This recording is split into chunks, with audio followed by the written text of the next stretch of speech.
Welcome to the first in a series of online workshops geared toward library and information science students and early career librarians, organized by the LLAMA LIS New Professionals Outreach Team, chaired by Elise Jordan from Arizona State University.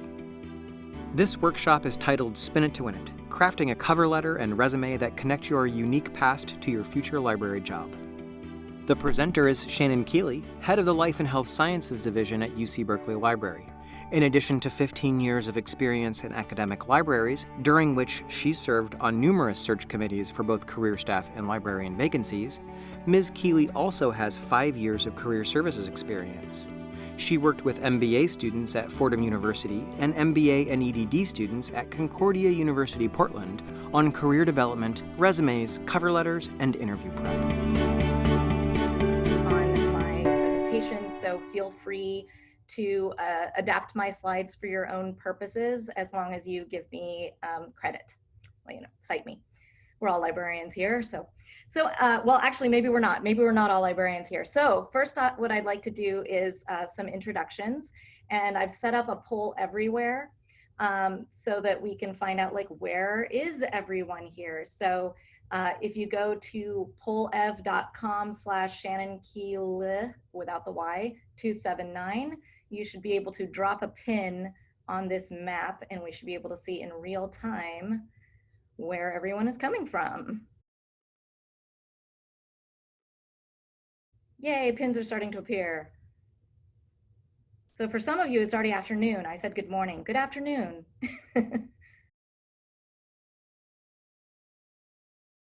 We have an international crowd. Or not, maybe that was a mistake. And I see that we have 50 people on the call, which is awesome. So I'm really excited to have a nice crowd of this size to do this workshop with. Oh, it does look like we have an international crowd. Somebody is on the continent of Africa, so that's really exciting. So thank you all for participating in this first poll. Part of it was to find out where you all are. It was someone's in Canada. And then part of it was also to make sure Poll Everywhere was working, because I do have quite a few polls to get some active participation.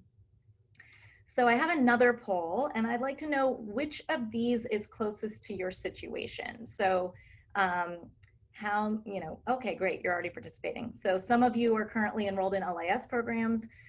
Some of you have already completed an LIS degree. Maybe some of you have, some of you are in the other camp. Okay, so I think we have a good mix of people. I'm curious for those of you who said other, if you wouldn't mind putting in the chat what your other is. That would be really neat to know. Some people have one person has a PhD and an MLIS. So I didn't think of that. I should have said logical or let people choose more than one, but good to know. Okay, congrats on the PhD, Julie. So next, I'd like to know what kind of library role you seek. And again, if you answered other, I would be interested to know if you would want to put in the chat. Okay. Someone's here for resume building. Okay. So most of the people on the call are seeking an entry-level librarian role, and that's who we pitched this for. So I was just curious to know if that is, the majority of who we have on the call. I want you all to know that even I see somebody is looking for an executive level position.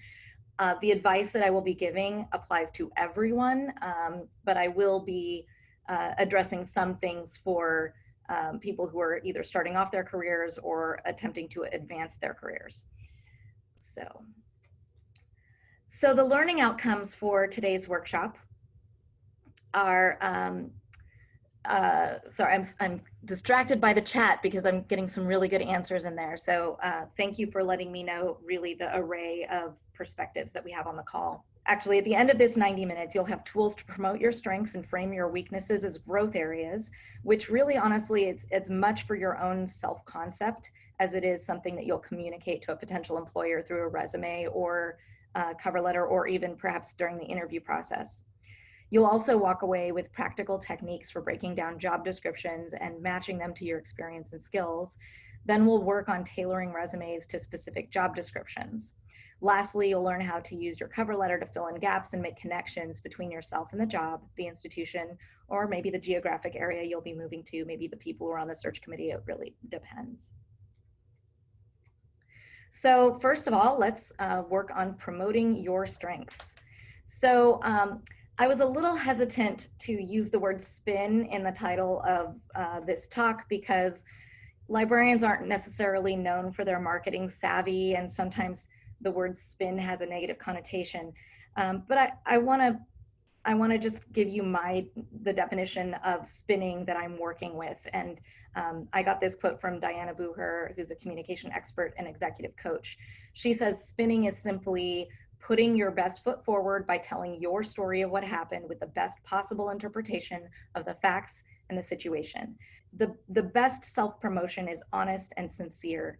And that I don't mean spin to do anything shady or slimy.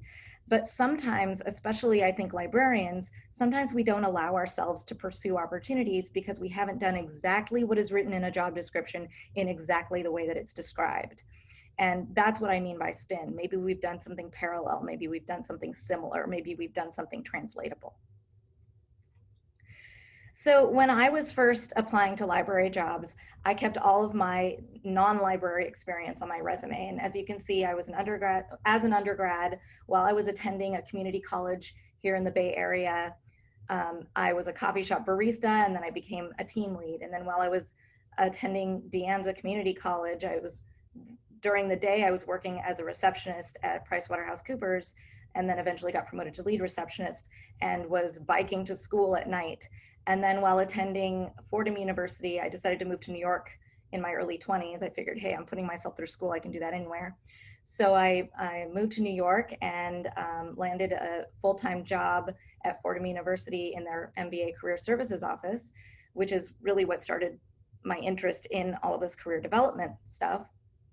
At night was going to school at Fordham. And then while attending SUNY Geneseo, I got a work-study job at SUNY Geneseo Library, and that's what got me started in libraries.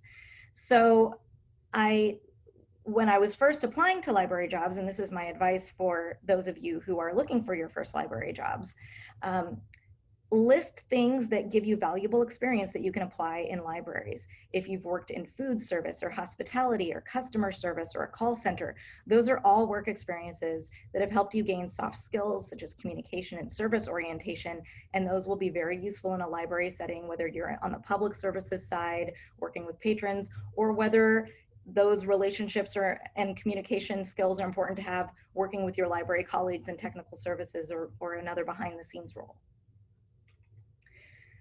When I was in grad school, my career veered into science and health sciences librarianship because I lucked out into a part-time job as a reference assistant at SUNY Buffalo right before I started library school there. The librarians who hired and mentored me said that they preferred hiring students as part-time employees rather than graduate assistants because graduate assistantships tended to be more administrative and clerical, and they wanted to be able to train the next generation of health sciences librarians. So as you can see from while I was attending SUNY Buffalo, I moved back to New York City, finished my degree online, and got a reference associate job at NYU Cole Science Center. And then nearly all of my post-MLS jobs had something to do with science or health sciences. Even if it wasn't in the title, I worked with science and health sciences. So my work history looks very neat and clean when I portray it to you this way. But nobody's perfect. And no potential employer should expect you to be. So I'll share actually a couple of examples of my imperfections that are from my own work history. So one of the jobs, actually I'm gonna go back a slide. So the clinical information specialist, solo librarian job that I had at the American Academy of Ophthalmology, that job, I left it after less than 2 years, which is, in the Bay Area, we have tech all around us, and that's not short for them, but it's very short for us in librarianship. And so I felt like it needed to be explained or spun. And So the honest to goodness real reasons that I started looking for another job and left was really that the commute was killing me. I was commuting by car all the way from San Jose to Fisherman's Wharf in San Francisco. And for those of you who are not familiar with the Bay Area and our traffic, it was like 4 hours of my life a day minimum. So I have a pretty hefty commute now, but that was like the tipping point. So that was really difficult. And then also I was a solo librarian in that role. And I really missed the collegiality of other librarians, and I really missed working with students. So in order to put a more positive spin on my decision to leave, when I was applying for my next job, when I was in interviews with them, and when I was explaining in my cover letter why I wanted to leave, what I really emphasized was my desire to return to working with students. So this is absolutely true, but it was just one factor. And so that's what I mean by the spin, is to really highlight the things that are going to put you and your decisions and your history in the best light. Now, the job that I went to was a for-profit education company, only 15 minutes from my house, working with students. And honestly, that was another act of desperation. Again, another flaw. And after a few short months, I started planning my return to libraries. And luckily, that's when I landed the job at Santa Clara, which got me back into the fold, where I'm much, much happier. And there's another thing that I don't actually list in my work history at all. There was a job that I had for only 4 months that really turned out not to be a good fit. And luckily, I got recruited away from that job through LinkedIn. Someone reached out to me and recruited me away. So 4 months was short enough that I just simply don't list that job on my CV. It was so short-lived, and it really doesn't fit into the narrative of my career either. So the upshot here is not to add things to your resume that don't add value or fit into your narrative. So the question is spin or omit. Do we spin these things or omit them? So my advice is to spin when your work experiences or decisions can be shown in a favorable light, and perhaps consider omitting things if they're work experiences that don't add to your narrative or your professional brand. So what kinds of things from your work history might need a little spin?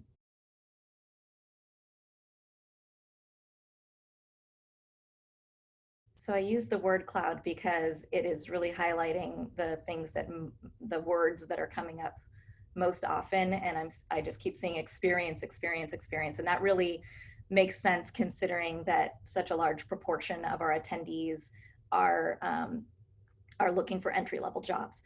So that idea of spinning your translatable skills is really important. And then my other advice is, now this is a resume and cover letter workshop, but if you don't already have some sort of entry-level non-librarian work experience in a library, I highly recommend that you pursue that, even if it's volunteer, even if it's project work, something to show that you can function in a library environment.